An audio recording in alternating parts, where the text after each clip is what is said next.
Have you ever wondered who the very last person to leave a raging fire is? It's not just about turning off the lights and locking the door. For a fire captain, being last out is a sacred duty, a promise sealed in smoke and fire. Stick with me, and I'll take you behind the yellow tape to understand what this really means. And hey, if you find this story as powerful as I do, hit that subscribe button right now. You won't want to miss what's coming. The phrase "last out" is one of the most profound responsibilities in the fire service. It means the captain is the final firefighter to exit a hazardous environment. But it's so much more than just a position in a line. It's the physical embodiment of accountability. It's the captain's silent vow that every single member of their crew who went in is now safely out. Before they take that final step back into the clear air, they are conducting a mental and often physical roll call, ensuring no one is left behind. Think about it. The scene of a fire is pure chaos. You have collapsing structures, intense heat, zero visibility, and the constant roar of the flames. In the middle of all this, a captain has to maintain complete situational awareness. It's not just for the fire itself, but for the location and status of every firefighter under their command. They're tracking who's on the nozzle, who's searching for victims, who's ventilating the roof. Every assignment, every movement is a piece of a puzzle they must keep assembled in their mind. I want to tell you a story about a captain I'll call Miller. It was a freezing January night, and the call came in for a 3-story apartment building. Flames were already blowing out of the second-floor windows when they arrived. People were on the fire escapes, panicked. Captain Miller's crew, Engine 10, was first on the scene. He sent 2 of his firefighters, a rookie named Dave and a veteran named Sarah, inside to attack the fire and search for anyone trapped.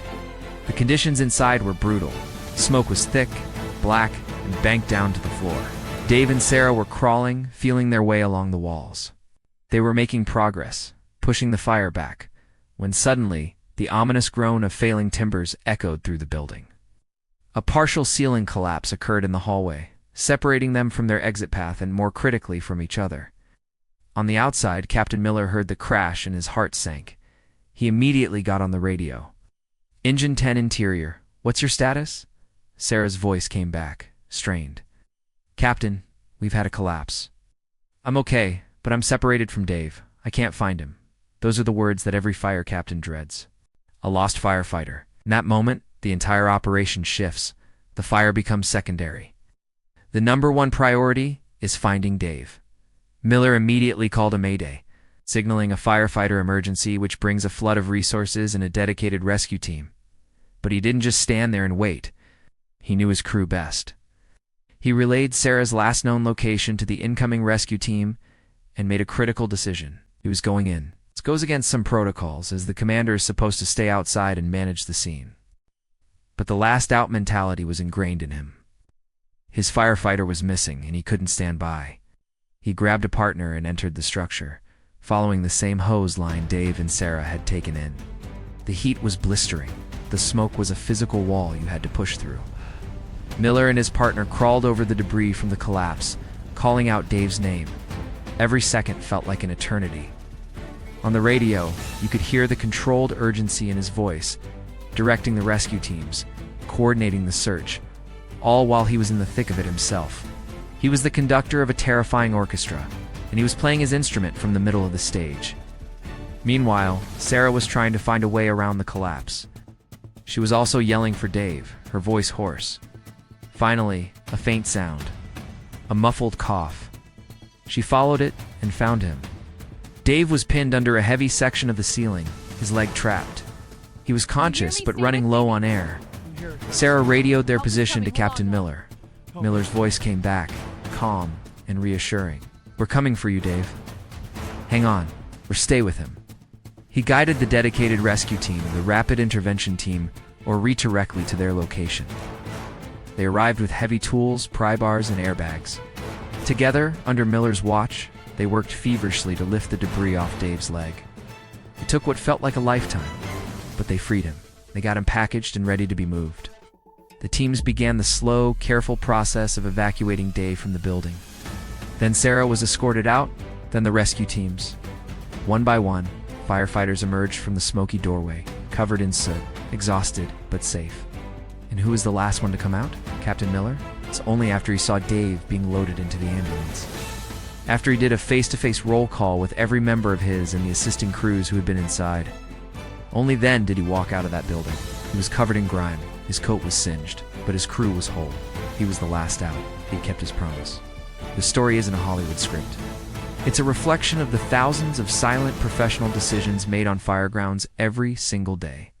The last out principle isn't about being a hero. It's about leadership, responsibility, and an unbreakable bond.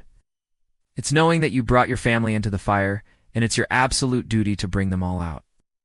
This concept of accountability is drilled into firefighters from day one at the academy. They use something called a passport system. Every firefighter has a tag with their name on it. When they enter a building, their tags are collected on a passport board at the entry point. This gives the captain a visual representation of who is inside. When a firefighter exits, they retrieve their tag.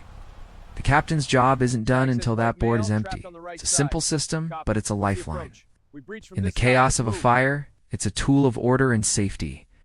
The psychological weight on a captain is immense. They are responsible for the lives of the people they work with, eat with, and live with for 24-hour shifts. These aren't just colleagues, they're family.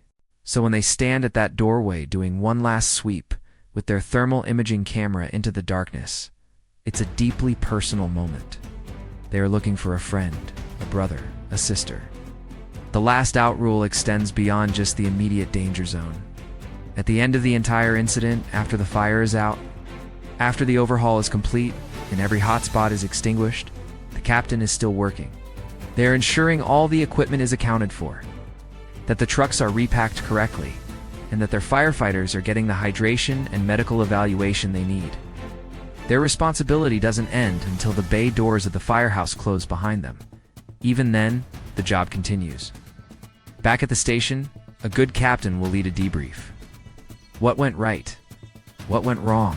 How could they have been better? They talk through the events, especially near misses like Dave's entrapment. This is how they learn, how they grow, and how they ensure they are even more prepared for the next call. It's a cycle of action, accountability, and improvement. Captain Miller's story had a good ending. Dave recovered from his leg injury and returned to duty a few months later, more cautious, but also more confident, knowing his captain and his crew had his back, literally. The bond within Engine 10 became even stronger that night. They had faced the worst and had come out the other side together. So the next time you see a fire engine returning to the station or see firefighters at the scene of an emergency, remember the unseen leader. They are the anchor in the storm, the calm voice in the chaos, and they will always, always be the last one out, making sure their family is safe. It's not in the job description, it's in their DNA. It's the code they live and work by. Thank you so much for taking this journey with me into the heart of the fire service. I hope it gave you a new perspective on the incredible leadership and bravery that happens every day. If you found the story compelling and want to see more content like this, please hit that like button, and more importantly, subscribe to the channel and turn on notifications. It truly helps us bring you more stories from behind the scenes. Stay safe out there, and thanks for watching.